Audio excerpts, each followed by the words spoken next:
Oxygen के बाद अब दिल्ली को वैक्सीन की कमी से जूझना पड़ रहा है। दिल्ली के उप मुख्यमंत्री मनीष सिसोदिया ने कहा है कि भारत बायोटेक और सीरम इंस्टीट्यूट के कुल 1.34 करोड़ वैक्सीन की मांग की गई थी, लेकिन कोवैक्सीन बनाने वाली कंपनी ने भारत बायोटेक ने और वैक्सीन देने से मना कर दिया है। उप मुख्यमंत्री ने कहा है कि कोवैक्सीन ने कल चिट्ठी लिख के वैक्सीन देने से इनकार कर दिया है क्योंकि वैक्सीन उपलब्ध नहीं है।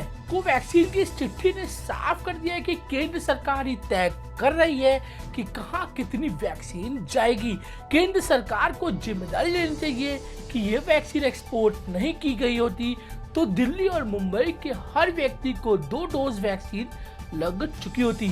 आप भी सुनिए क्या कहा दिल्ली के डिप्टी सीएम मनीष सिसोदिया ने। इस चिट्ठी से एक बात साफ है कि केंद्र सरकार ही तय कर रही है कि कहां कितनी वैक्सीन जाएगी, कितनी वैक्सीन देश के लोगों को लगेगी, कितनी वैक्सीन केंद्र सरकार एक्सपोर्ट करेगी, देश विदेशों में बेचेगी।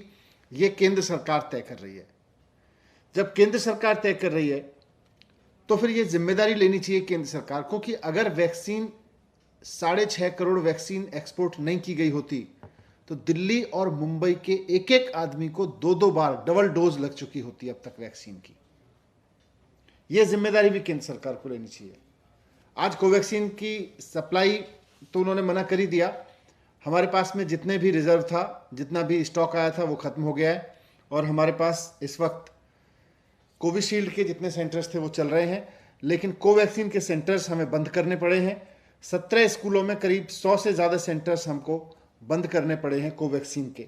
केंद्र सरकार ने अपनी जिम्मेदारी निभाई, दुनिया भर की वैक्सीन इंटरनेशनल मार्केट से लेकर देश में उपलब्ध कराए। केजरीवाल की सलाह माने और दोनों कंपनियों से वैक्सीन का फॉर्मूला लेकर मास स्केल पे प्रोडक्शन करवाए, वरना हमारे लोग मरते रहेंगे। आप भी सुनिए दिल्ली के डिप्टी सीएम मनीष सिसोदिया ने इसको लेके क्या कहा।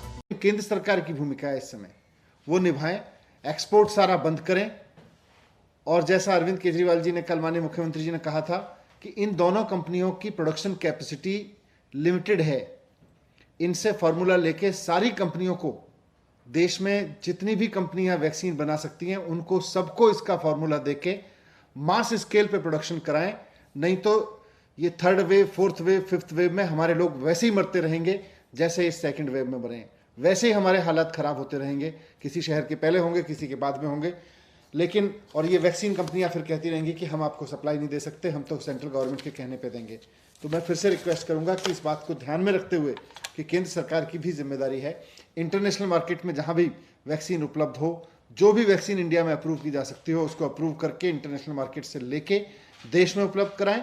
राज्य सरकारों की जिम्मेदारी रखें कि जैसे ही वैक्सीन आए वैसे ही 3 महीने के अंदर अंदर राज्य के हर एक व्यक्ति को वैक्सीन लगा दी जाए। ये राज्य सरकारों की जिम्मेदारी हो। दुनिया भर से वैक्सीन लेके आना केंद्र सरकार की जिम्मेदारी हो। एक्सपोर्ट बंद करना केंद्र सरकार की जिम्मेदारी हो। ऐसे लेटेस्ट खबरों के लिए बने रहिए स्टार न्यूज के साथ। आप हमें इंस्टाग्राम और ट्विटर पे भी फॉलो कर सकते हैं, लिंक आपको डिस्क्रिप्शन में मिल जाएगा।